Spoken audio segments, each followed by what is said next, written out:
All right, guys. Well, what's going on? It has been a while. I know a couple of people have made some comments wanting to know where I've been, what's going on with the build. I've had some friends contact me personally and ask me, when's the next video coming out? Where you been? I've had a lot of stuff going on in the last couple of months. Had some family stuff, had some personal stuff, just life in general. I've had to travel for work for my main business, Buckaroo Gear.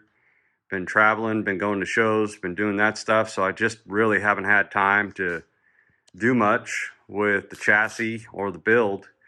A lot of stuff been going on. I got a chance to go out wheeling and on this thing, and I broke the rear output on the transfer case. It's got Toyota transfer cases in it, the doublers. So I broke the output on that. So I had this thing in here on the rack and for a couple of weeks while I rebuilt the transfer case. So that's taken up a bunch of space, and obviously I don't have enough room in here to work on both. Nor did I have the time. But I don't really know where I was in the last video, so I'll kind of catch you up. I don't have any specific goals for today. Mainly, I think the specific goal, or the main goal, would probably be just to reorganize this shop a little bit and get things sort of, I don't know, out of the way, put away, what have you, so that I can get back to work on this chassis project. So I don't know where we were the last time I posted a video, but I got this new to me Bendtech Dragon, which is a CNC plasma tubing, cutting and coping machine that works with the Bendtech software. So that was a really exciting purchase. I've barely had a chance to use it or even get familiar with it. I used it on a few tubes on the back of the chassis, the tail section of the chassis. I got tires, and these are the BFG KR3 stickies. I think they're the sticky R's or the SR's. So they have the reinforced sidewall and then the sticky compound. I was also able to get wheels, so I got some Raceline Avenger wheels. Had to order them specifically for the lug pattern that I need with the 5/8 studs. So we got those tires, we got the wheels, mounted. So I've got 5 tires and wheels here. I also acquired a new Spidertrax rear housing. That's what's in this box. It's been sitting here. Haven't even had a chance to open up the box. I also got Spidertrax unit bearings. They're the 6 on 5.5 lug pattern with a 5/8 studs. I still need to buy lug nuts. And look what else came in. My transfer case. Finally got a transfer case. Atlas 2-speed, 3/0 gear ratio. And in here is the transmission adapter and shifter setup. So, let's see, what else did I get? Oh, I got rear truss kit, which is in that long skinny box. The unit bearings are underneath there. I got for my birthday, which was back in April, a new tubing roller. Like I said, I haven't had a chance to do anything with it. It's brand new, never even used it yet. I just made a mount for it, or this little base for it, so I can mount it in a receiver hitch, and haven't had a chance to use that. So hopefully I'll be getting to use that here pretty quick. And I ordered a high steer arm kit from Miller Motorsports that will go along with the old school Spidertrax knuckles. The newer Spidertrax knuckles, they have options where you can do a weld-on high steer kit on the newer Spidertrax knuckles. And so this is made for the older Spidertrax knuckles. I don't remember if they're called the Pro knuckles or the Legacy knuckles, but might not even be Legacy. But anyway, so this is the kit that I ordered from Miller Motorsports for the high steer. So I've got a lot of stuff I need to do as far as fabrication. I'll probably, after I get things sort of organized in here, the first thing I'll probably do is just go ahead and get this chassis off the table, put it on a cart, and roll it outside so I can really stand back and look at it. I'm sort of apprehensive about the way this front end came out, so I'm going to take a look at that. I really want to be able to stand back and look at it outside, get a real good perspective of it before I do anything and go forward. I still have a lot of stuff in the tail section to button up.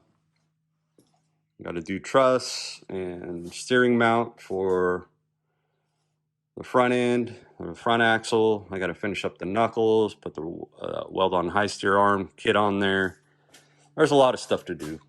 But anyway, hopefully in these next couple of weeks I'll be able to get back at it. I probably won't be able to post a new video every week like I had been doing in the winter. It's a busy summer. I got a lot going on, and I'm sure all you guys can understand that, especially if you're doing a project like this on the side in your garage or your shop. So anyway, I'll probably set up the GoPro, do a little time lapse, and we'll kind of go from there.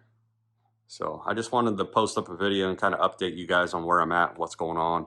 I know I was going pretty hard and pretty regular on getting videos out there once a week, and I just kind of dropped off. And I didn't kind of drop off, I really dropped off, but that's just life. That's how it goes. You got to keep on grinding, whatever it might be. So anyway, here we go.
Well, I got the chassis out, get some daylight on it, and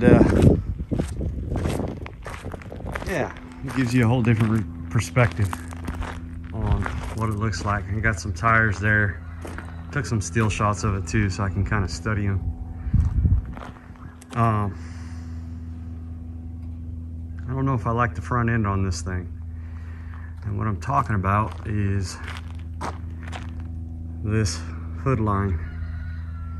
If you come down and you get sort of down and to where everything sort of lines up, it'd be more like right over here.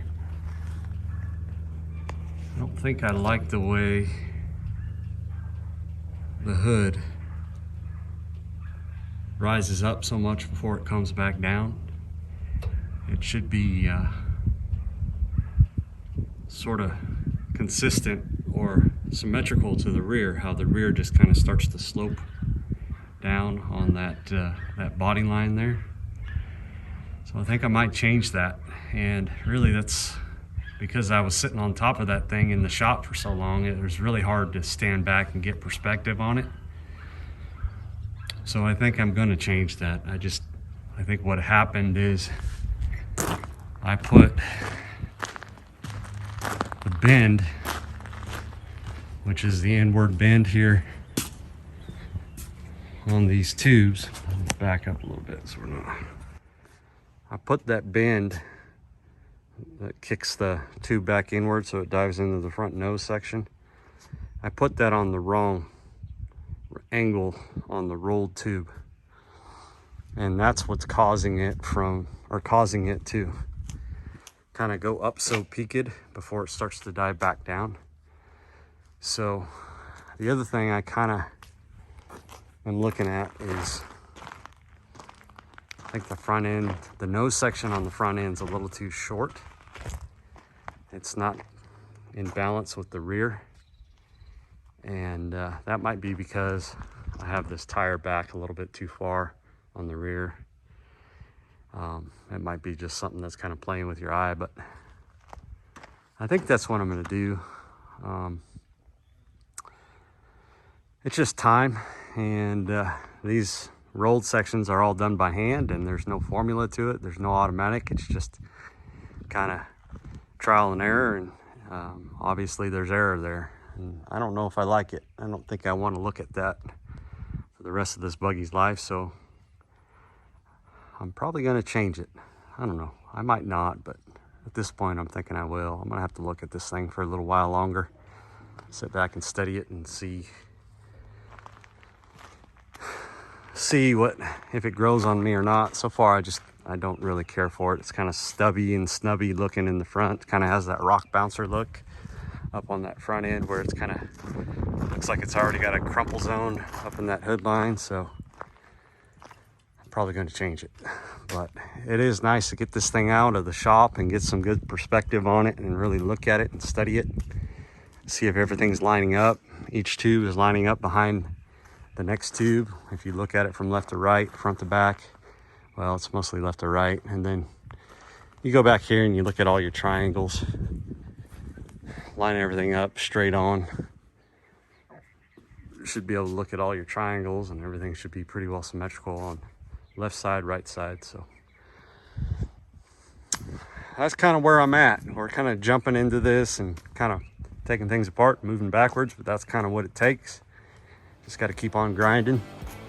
Here in California, it's supposed to be 109 degrees today, so I'm already sweating bullets, or sweating like crazy and sucking wind. So I don't know how much I'll get done today, but it's a good update for you guys. I need to really organize my shop because the shop's a mess.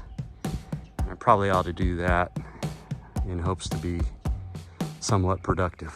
So anyway, thanks for watching. Thanks for hanging with me. Thanks for checking back in.